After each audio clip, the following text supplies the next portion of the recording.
Naisip mo na ba? Ang Biblia ba ay salita mismo ng Diyos? O naglalaman lamang ito ng salita ng tao tungkol sa Diyos? Pinapakilala ba nito ang kanyang tunay na personalidad? O listahan lamang ito ng mga aral?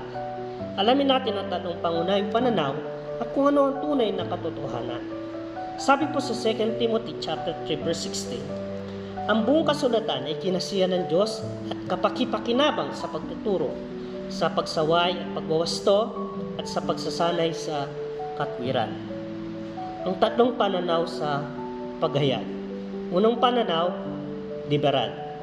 Sinasabing naglalaman lamang ang Biblia ng salita ng Diyos na may halong salita ng tao. Hindi may tutumbas ang Biblia sa salita ng Diyos, marami rito ay pagkakamali lamang ng tao.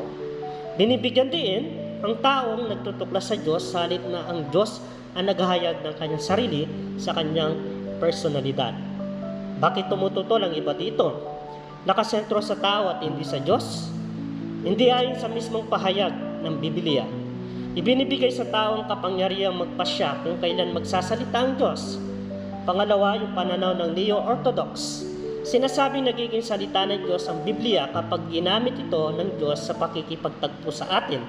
Tulad ng turo ni Karl Barth at Rudolf Bultmann, may halong pagkakamali ang nakasulat, ngunit ginagamit ito ng Diyos bilang daluyan. Binibigyan din ang paghahayag ay personal na karanasan at pakikipagtagpo upang makilala ang kanyang personalidad at hindi lamang mga pahayag na nakatala. Anong kahinaan nito? Masyadong nagiging paksa ng damdamin, mahirap pagtibayin ng katotohanan kung nakidepende lamang sa nararamdaman ng tao. Pangatlo, pananaw ng konserbatibo. Naniniwala ang Biblia ay salita ng Diyos mismo na nagpapakilala ng kanyang tunay na personalidad. Mga karaniwang pagtututol dito, parang pinananagot ng Diyos sa mga pagkakamali at kakulangan ng tao. Nagiging parang listahan lamang ng utos sa halip na ugnayan sa kanyang personalidad. Pangalawa, ang tunay na ugnayan ng Biblia at paghayag. Ang una dito, ang kasulatan ay katawan ng paghayag.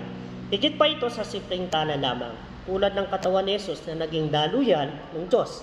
Ang Biblia naman ang nakasulat na anyo ng kanyang katotohanan. Ito'y tiyak, matatag at may pararating sa lahat ng henerasyon.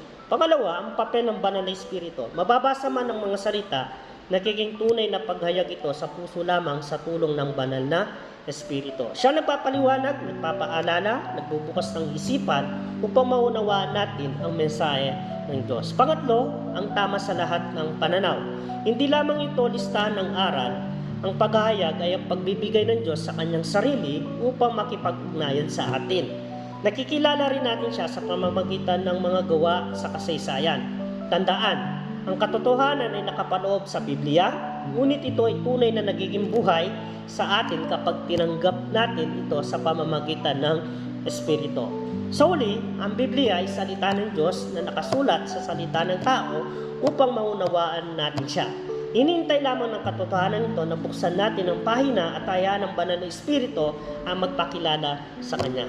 I-like at i-follow para sa iba pang pag-aaral mula sa salita ng Diyos.